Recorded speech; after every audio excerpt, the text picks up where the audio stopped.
membacakan sebuah pantun. Air beriak tanda tak dalam, air tenang seperti berlian. Izinkan saya memberikan salam untuk hadirin sekalian. Assalamualaikum warahmatullahi wabarakatuh. Waalaikumsalam warahmatullahi wabarakatuh. Puji syukur, marilah sama-sama kita panjatkan kehadirat Ilahi Rabbi, yang mana sampai saat ini kita masih diberi kesehatan. Selawat berikan salam kita hadiahkan pula kepada baginda kita Nabi besar Muhammad SAW. Ibu kepala sekolah yang saya hormati, Bapak serta Ibu guru sekalian yang saya hormati dan saya sayangi. Sebelumnya saya mengucapkan terima kasih kepada Ibu kepala sekolah yang telah memberikan izin kepada saya untuk membuat seminar kecil di sekolah ini. Begitu juga saya ucapkan terima kasih kepada Bapak serta Ibu guru yang telah meluangkan waktunya, meringankan langkahnya untuk mengikuti seminar pada hari ini. Baiklah, adapun tujuan saya untuk melaksanakan seminar kecil ini, yang pertama adalah tugas dari calon guru penggerak angkatan 11 di Kota Binjai ini, di mana kami sebagai calon guru penggerak dianjurkan untuk mengimbaskan materi tentang budaya positif di lingkungan kelas dan lingkungan sekolah di mana kami berada. Bapak Ibu guru sekalian yang saya sayangi dan saya hormati tentunya, saya rasa budaya positif itu tidak asing kedengarannya bagi kita sebagai guru, di mana kita sebagai guru harus melaksanakan atau membuat pengolahan kinerja. Jadi materi modul saya pada saat ini sangat berkaitan dengan pengolahan kinerja kita, yakni tentang budaya positif. Baiklah, ikan kakap, ikan gabus, lebih cepat, lebih bagus.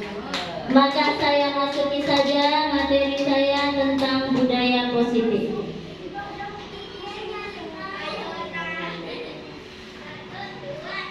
Mungkin kita bertanya-tanya, apa yang dimaksud dengan budaya positif?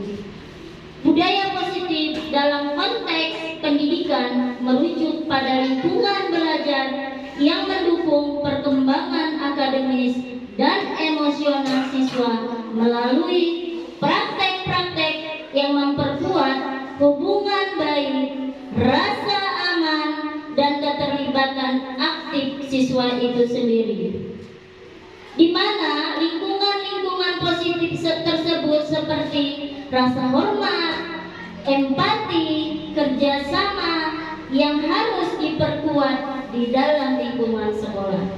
Bapak Ibu guru sekalian yang saya hormati, baiklah, kita sebagai seorang guru yang baik harus memiliki kemampuan dalam mewujudkan budaya positif di sekolah. Budaya positif tersebut dapat dijalankan dengan menerapkan konsep-konsep inti seperti disiplin positif, memahami motivasi, perilaku manusia berkaitan dengan hukuman dan penghargaan, posisi kontrol seorang guru, pembuat keyakinan sekolah atau kelas, dan menerapkan segitiga restitusi dalam penyelesaian masalah ini. Bapak Ibu guru sekalian, budaya positif ini kita buat di sekolah kita ini untuk menghindari hukuman, penghargaan terhadap siswa. Kenapa? Kok siswa mesti dihukum ketika berbuat salah. Makanya dalam kurikulum Merdeka ditetapkanlah budaya positif ini untuk mengatasi segala masalah semua yang ada pada siswa. Tidak lagi kita sebut dengan hukuman atau memberi hadiah. Di kurikulum Merdeka tidak ada ranking lagi kan Bapak Ibu sekalian, itulah dia. Karena apa? Jika kita membuat hukuman kepada murid, murid akan merasa kecewa, malu, rendah diri. Begitu juga kita memberi hadiah kepada siswa yang satu, siswa yang lain merasa kecil hati. Padahal aku pinter ya, tapi aku kok nggak dapat juara. Makanya dihapuskanlah rankingan itu di dalam rapot kita yang sudah memasuki rapot kurikulum Merdeka.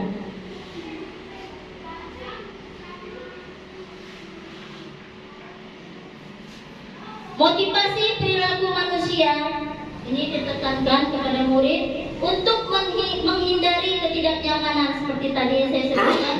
Tidak nyaman dia dihukum, tidak nyaman datang ke sekolah, tidak mendapat ranking, tidak nyaman datang ke sekolah, untuk mendapatkan imbalan penghargaan dari orang lain. Begitu juga, jadi teman yang lain tidak dapat penghargaan merasa kecewa. Karena kan tingkat kemampuan dari siswa itu berbeda. Dia merasa aku sudah pintar, padahal dengan teman yang lain dia masih kurang mampu. Kemudian motivasi perilaku manusia untuk menjadi orang yang mereka inginkan dan menghargai diri sendiri dengan nilai-nilai yang mereka percayai. Seperti saya sebutkan tadi, dari tingkat kemampuan anak didik kita itu berbeda. Jadi mereka merasa dia itu bahwasanya sudah bagus tingkah lakuku, sudah bagus pelajaranku, sudah bagus yang kukerjakan. Kenapa ya kok nilainya tidak bagus? Jadi menanamkan keyakinan bahwasanya memang siswa itu mampu. Itulah dibuat budaya positif di sekolah.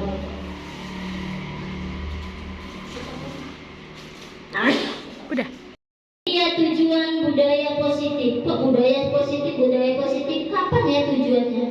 Tujuannya utama budaya positif adalah untuk menciptakan suasana belajar yang kondusif, di mana siswa merasa dihargai, didukung dan termotivasi untuk belajar dan berkembang. Ini juga membantu dalam membentuk karakter dan keterampilan sosial siswa yang penting untuk kehidupan mereka di masa depan. Jadi dengan adanya budaya positif, anak itu tidak egois lagi. Anak itu tidak merasa benar sendiri. Anak itu tidak merasa dia paling hebat. Anak itu dia tidak merasa lagi akulah nomor satu. Makanya diciptakanlah budaya positif di kurikulum Merdeka ini.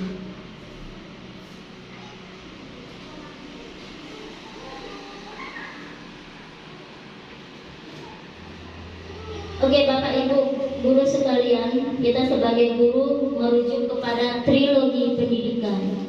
Ingarsa Suntulada, Ingmadio Mangunkarsa, Tukuri Handayani. Itulah diri kita sekarang ini.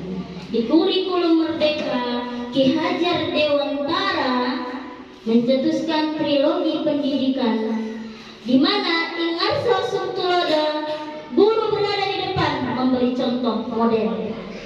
Model itu harus cantik serba wah.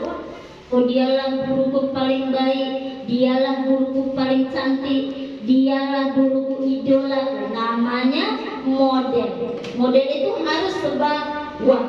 Kemudian Ingmadia Mangunkarsa, guru selalu ada di samping murid, selalu memberikan semangat untuk murid.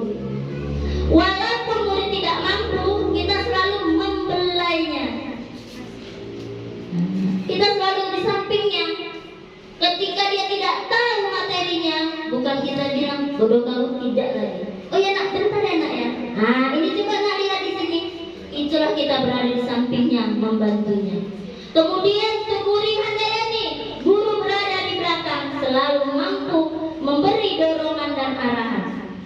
Guru berada di belakang tidak lagi untuk memasukkan jurang ke murid,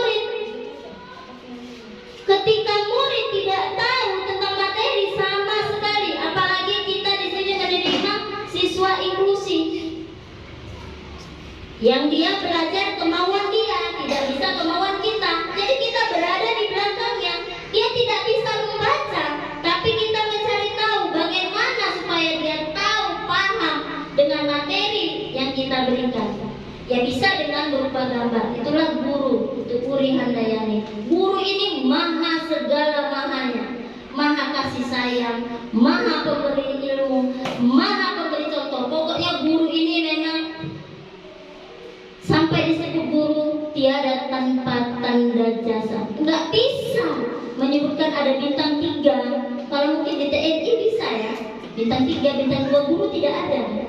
Tidak ada bintang. Nggak sanggup mereka memberikan jasa kepada guru. Karena inilah trilogi pendidikan ini tertanam dalam diri kita sebagai guru.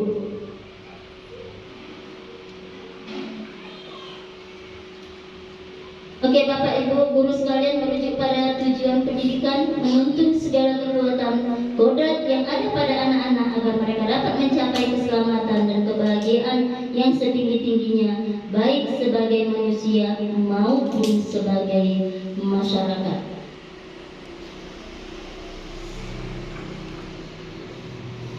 Di sini ada materi tentang posisi kontrol seorang guru. Coba kita lihat dari penghukum, pembuat merasa bersalah, teman, pemantau, manajer. Kira-kira di mana posisi kita saat ini? Apakah di penghukum? Di mana itu? Manajer. Yang lain? Apakah kita pemantau saja? Iya, benar itu kepala sekolah. Tepuk tangan ibu kepala sekolah. Kita semestinya sebagai manajer, kita yang mengatur semua murid, bukan sebagai penghukum, pembuat merasa bersalah murid. Sebagai teman juga nggak bisa. Kalau kita sebagai teman sama murid, murid akan menyepelekan kita. Atau sebagai pemantau, hanya melihat saja, biarlah jungkir balik dia situ. Biarlah dia nggak tahu apa-apa. Enggak, kita sebagai manajer, kita yang mengatur semuanya. Hebat. Walaupun kita tidak punya perusahaan, tapi kita punya perusahaan sekolah yang tidak akan tutup-tutup. Kita sebagai manajernya, tidak perlu kita siapapun. Kita di dalam kelas kita manajer. Sebagai ibu kepala sekolah lebih tinggi lagi tingkatannya, manajer seluruh kelas-kelas. Kalau kita hanya kelas kita sendiri. Seorang guru adalah manajer. Guru berbuat sesuatu bersama murid, mempersilahkan murid, mempertanggungjawabkan perilakunya, dan mendukung murid agar dapat menemukan solusi atas permasalahannya sendiri. Posisi manajer mengacu pada restitusi yang dapat menjadikan murid sebagai manajer bagi dirinya sendiri sehingga tercipta identitas positif berhasil pada diri mereka. Jadi kita sebagai manajer harus mengacu pada restitusi. Ada 3 restitusi yang harus kita laksanakan di dalam pendidikan.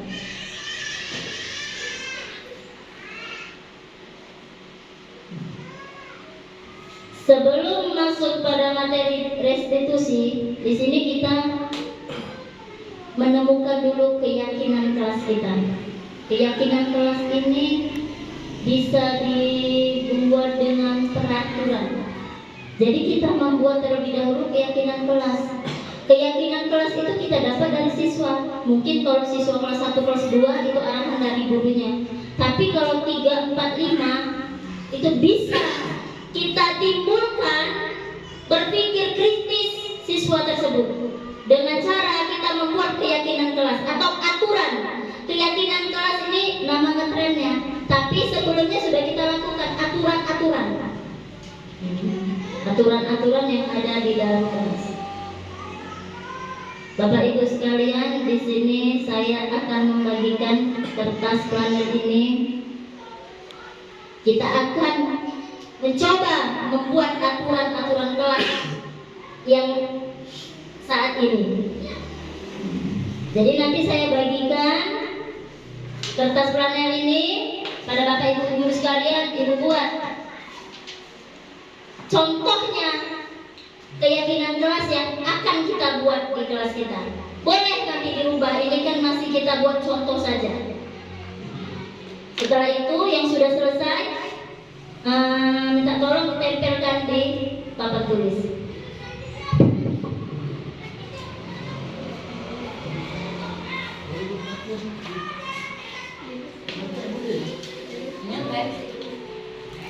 Satu-satu aja nih ya. Berapa ini? Ya satu-satu aja. Ya, satu-satu. Waktu.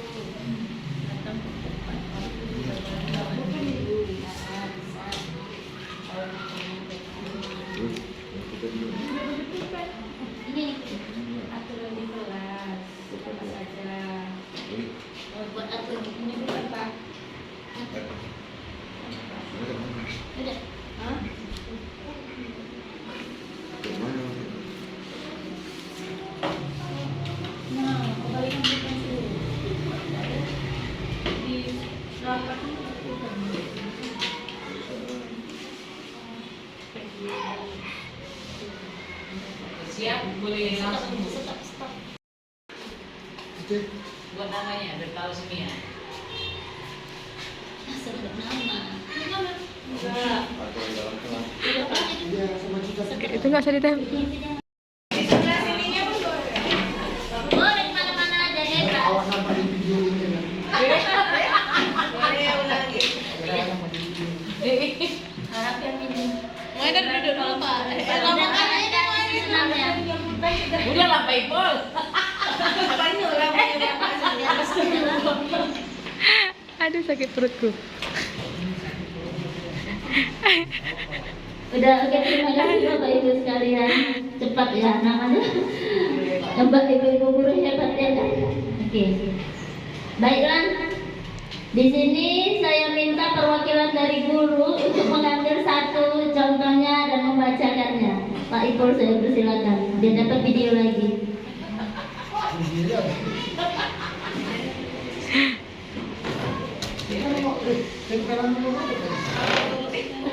Boleh pilih atau Ya sesuai dengan semangat Pak Sandi. Malah dia itu mata ya?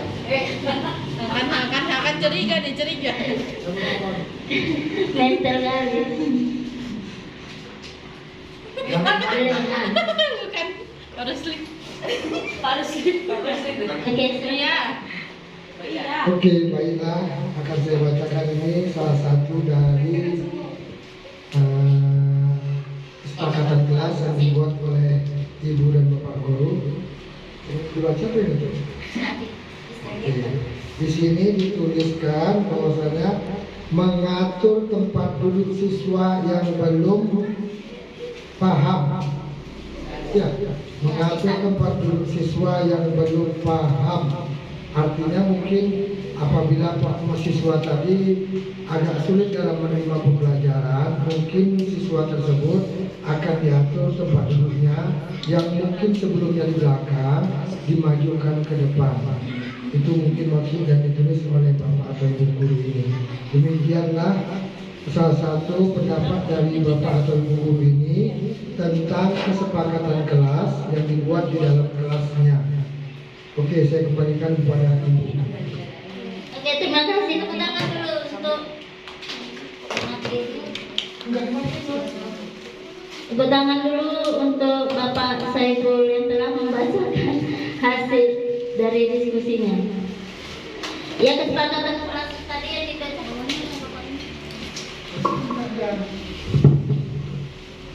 Oke, mengatur tempat duduk siswa.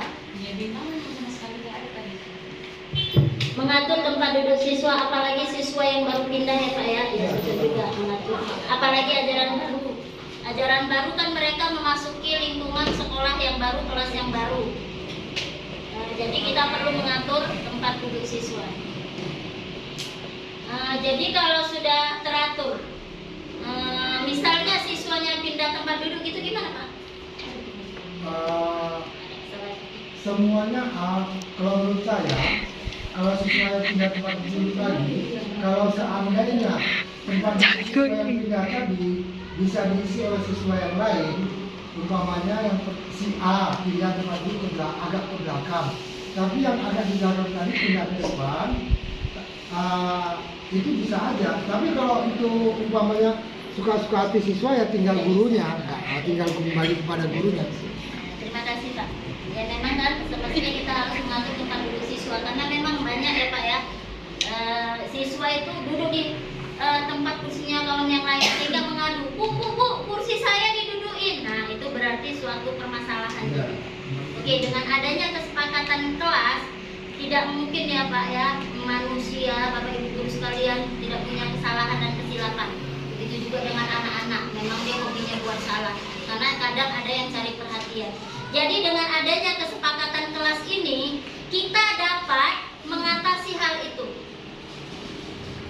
Jadi mengatasinya itu bukan dengan menyakitin hati dia, bukan dengan menghukum dia, bukan dengan membuat rasa dia kecewa.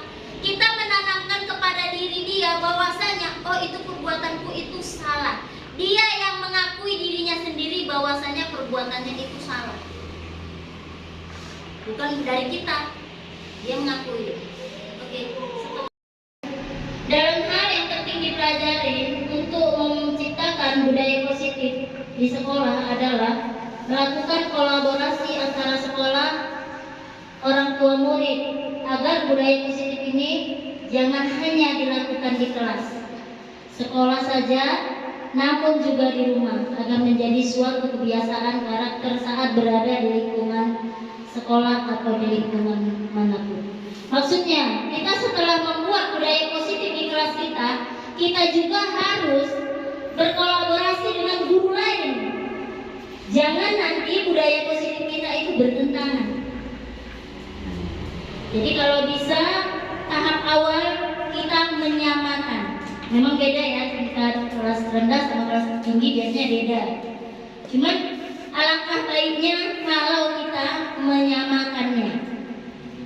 Jadi kita membuat budaya positif di sekolah, kita beritahu juga kepada orang tua murid bahwasanya Bu, misalnya jangan datang terlambat, atau kita buat datang tepat waktu. Kita bilang sama orang tua murid, Bu, jam 7:30 harus sudah sampai di sekolah.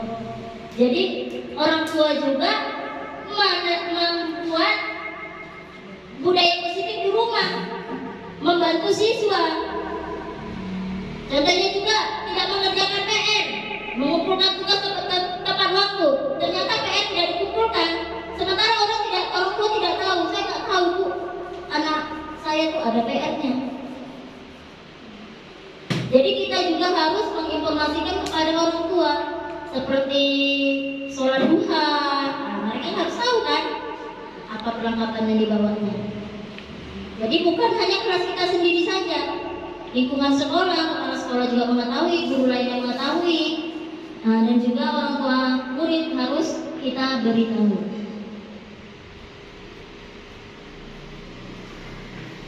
Bapak Ibu sekalian, sekolah bukan hanya tempat menimba ilmu, tapi juga sebagai tempat membentuk karakter dan menanamkan nilai-nilai dalam upaya mencapai tujuan tersebut. Saya rasa Bapak Ibu ini sudah paham semua. Sekarang sisi dari segitiga restitusi. Jadi permasalahan-permasalahan yang ada pada siswa, kita harus mengikuti segitiga restitusi, di mana kita menstabilkan identitas siswa, menstabilkan tindakannya, menanyakan keyakinannya. Apa sih itu menstabilkan identitas siswa?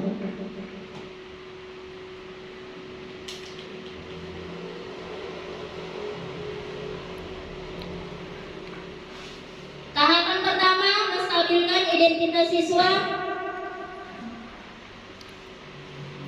Pada fase ini, guru harus mulai dengan pertanyaan, dan pertanyaan yang tidak menghakimi, dengan nada setara ekspresi wajah yang netral. Maksudnya kita tanya dulu. Kita tanya dulu, tapi kita tidak dengan marah-marah. Sini kamu, tidak. Panggil dia. Sini nak, baru kita tanya. Kamu tahu apa sebabnya ibu panggil? Pasti dia tahu, karena apa? Kawannya sedang ada duluan kan? Bu, ini sangat kotor Bu. Pasti dia tahu. Kita panggil. Tahu Bu? Kenapa rupanya? Iya Bu. Ataupun dia mau mukul temannya. Saya tadi baru nyepak Aulia Bu. Nah, dan persatu semalam. Nyepak Aulia, kenapa? Kok disepak? Iyalah Bu, dia nyontek. Saya sepak lah. Kenapa kok dia nyontek kamu sepak? Kira-kira perbuatanmu itu benar atau salah? Dia salah Bu. Kenapa? Ya kita melanggar kesepakatan kelas. Oh iya, kesepakatan kelas mana yang kau melanggar? Menghargai sesama teman. Jadi kamu tahu salah, kamu melanggar kesepakatan kelas, tidak menghargai temanmu. Memang ya nak ya, kita bilang menyepak temanmu, memukul temanmu itu adalah salah. Mungkin dia mencontek itu bukan karena dia tidak tahu, karena yang kamu kerjakan itu bagus, dia tertarik. Nah, kata-kata seperti itulah kita sampaikan. Dia tertarik dengan tulisanmu, bukan karena dia tidak pintar, tidak bisa, karena dia suka dengan tulisanmu yang rapi. Jadi gimana selanjutnya? Apakah kamu mau berubah? Itulah dia meyakinkan keyakinan kelas tadi. Apakah kamu mau berubah? Tentulah Bu, saya mau berubah. Kenapa kok kamu mau berubah? Karena saya tidak mau melanggar kesepakatan kelas menghargai sesama teman. Oke, lalu kita persilakan panggil kawannya, minta maaf, panggil. Kita tanya juga temannya, bagaimana? Karena masalahnya bukan satu anak, dua anak. Nah, kita tanya juga, kenapa kok kamu menyontek? Kita terima alasan, udah sekarang minta maaf. Jadi temannya lagi, kamu jangan nyontek lagi ya. Yang ini pun kalau temanmu menyontek, jangan dipukul, jangan disepak. Bapak Ibu guru sekalian, saya rasa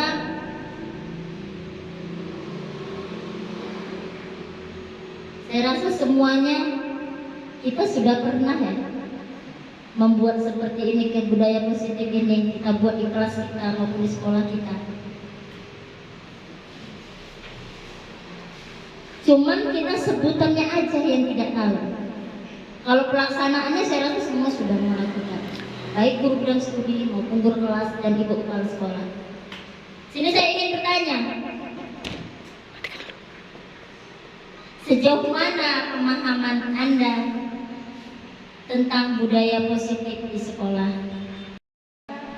Kira-kira Bapak Ibu sekalian ada yang ingin memberi jawaban?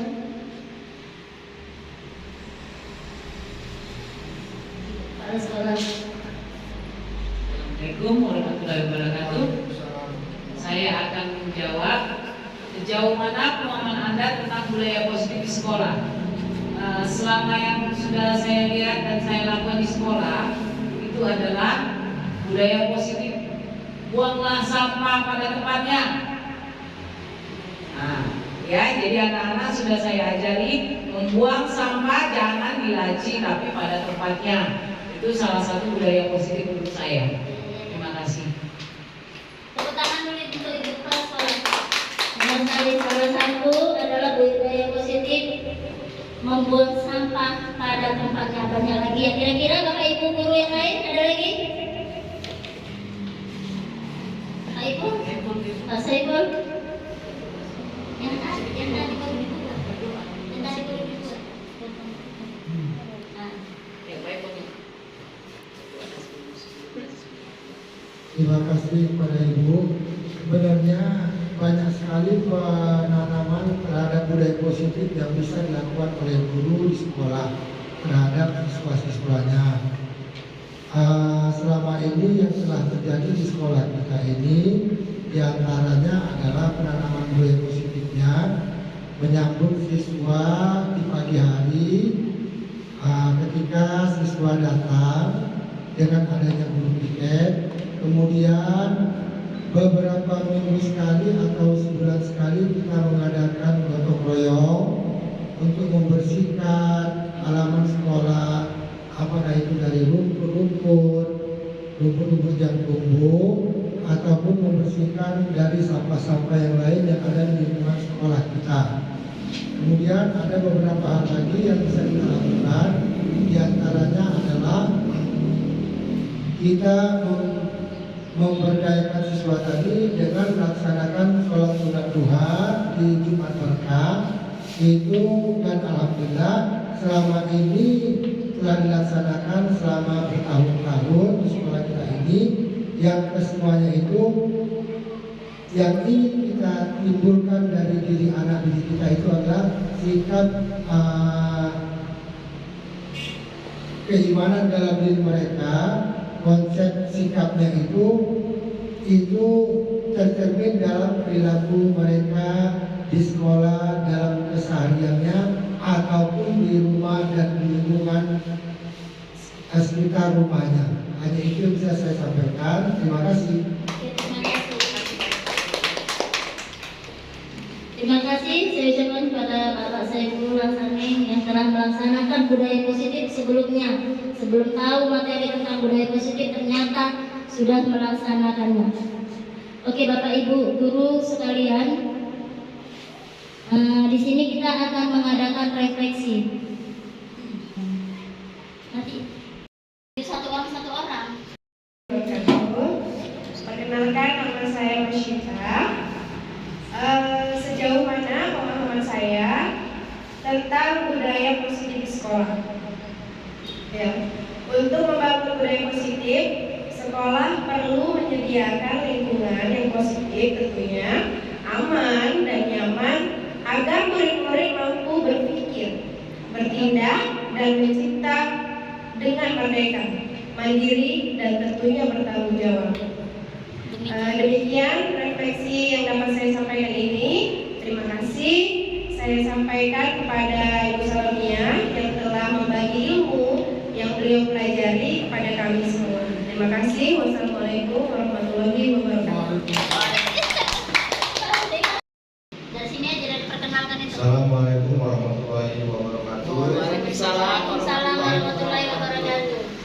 Perkenalkan, nama saya Rusli. Pertanyaannya, perubahan apa yang terjadi pada cara berpikir Anda dalam menciptakan budaya positif di kelas Anda?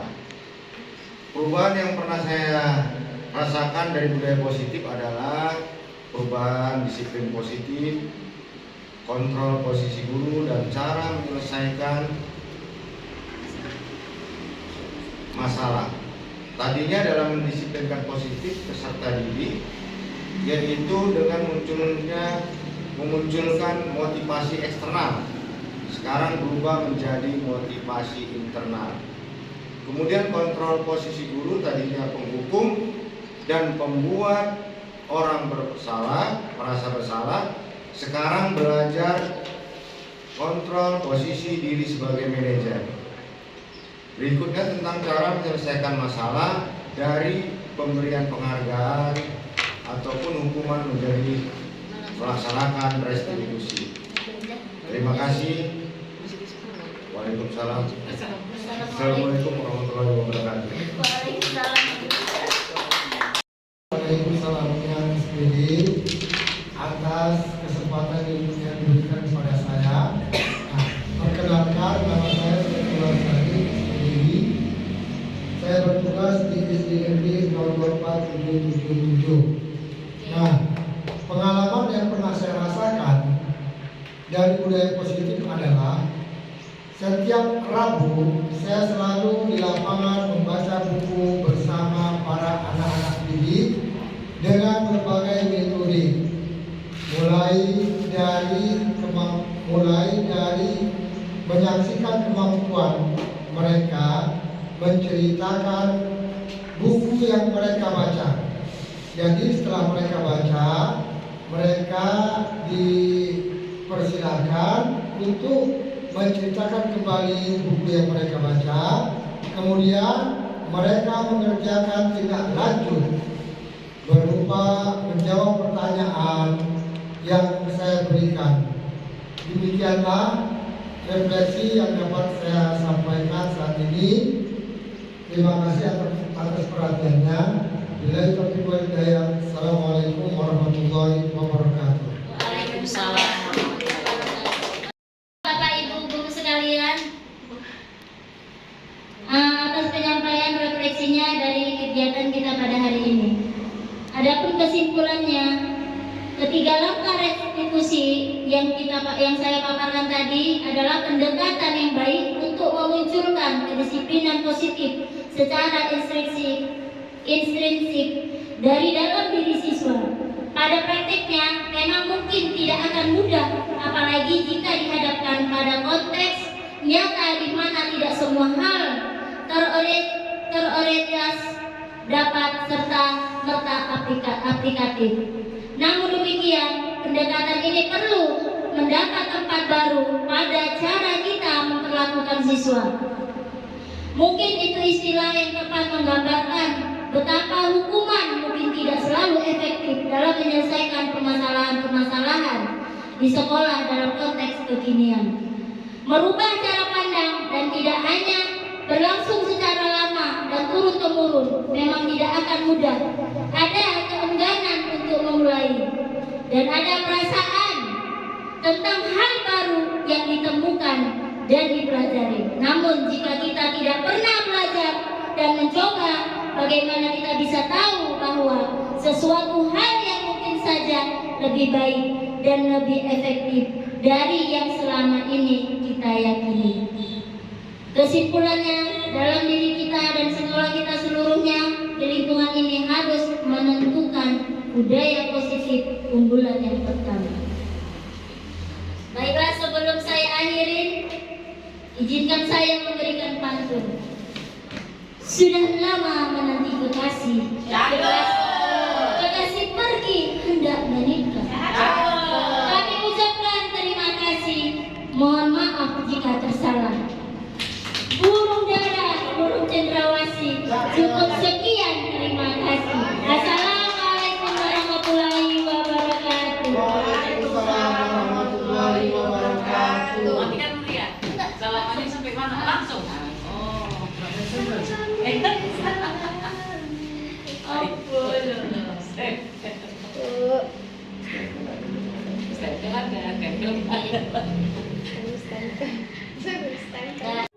Assalamualaikum warahmatullahi wabarakatuh.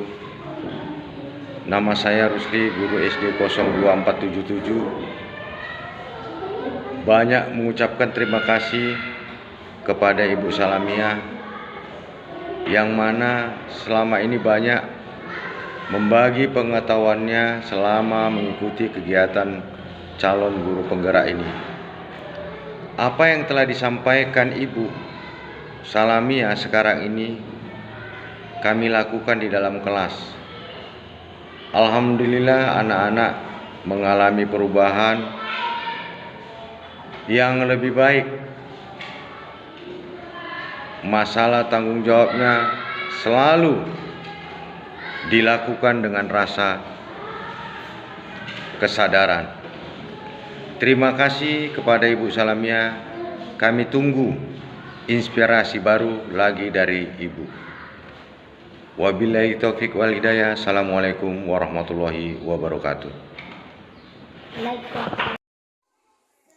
Assalamualaikum, nama saya Nia, saya guru SD Negeri 02477. Saya mengucapkan banyak terima kasih kepada Ibu Salamia yang telah banyak memberi pengetahuan selama mengikuti kegiatan calon guru penggerak ini.